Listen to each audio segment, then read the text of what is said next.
A solicitude do Pleno está asinada pola totalidade dos edís dos grupos que conforman a oposición en Rianxo, Partido Popular, Rianxo en Común e Ciudadanos. As tres formacións critican a actitude do goberno municipal, formado por nacionalistas e socialistas, por incumprir o seu compromiso de presentar un proxecto orzamentario ao longo do pasado mes de xuño, optando por prorrogar o do exercicio anterior. E piden explicacións. Dende Rianxo en Común entenden que os orzamentos dun concello deben ser o documento base do proxecto e da acción de goberno, imprescindible, máxime nun contexto como o actual, coa crise derivada da COVID. Esta falta de disciplina orzamentaria, tal e como a teñen definido os servicios técnicos municipais,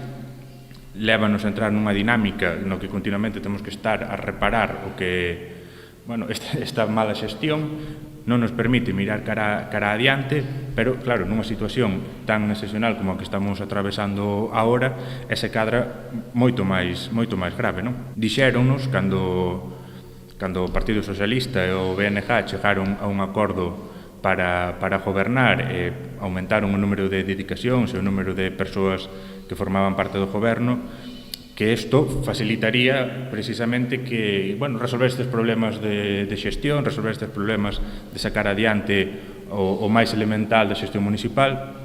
pero non foi así. Dende Rianxo en Común volven a incidir na necesidade de sacar adiante uns presupostos que se axusten á realidade que estamos a vivir, coa posta en marcha dun programa de axudas directas a pemes e autónomos e tamén ás familias máis afectadas durante a crise sanitaria. Eses orzamentos deberían contar, ao noso entender, cunha partida de axudas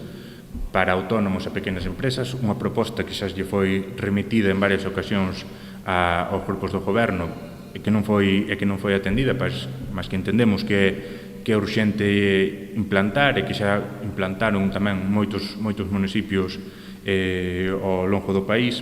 E, por outro lado, entendemos que estes orzamentos deberían ter tamén unha pata importante que fora as axudas ás familias que están atravesando moitas delas unha situación difícil, máis se cabe aquelas que teñen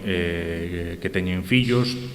e que se enfrontan agora a unha volta á escola tamén nun contexto de incertidume. Tamén piden que se inclúa un maior investimento nas parroquias para levar a cabo o acondicionamento dos camiños e pistas de titularidade municipal que se atopan en mal estado ou a mellora do servizo de recollida do lixo a través da súa regularización.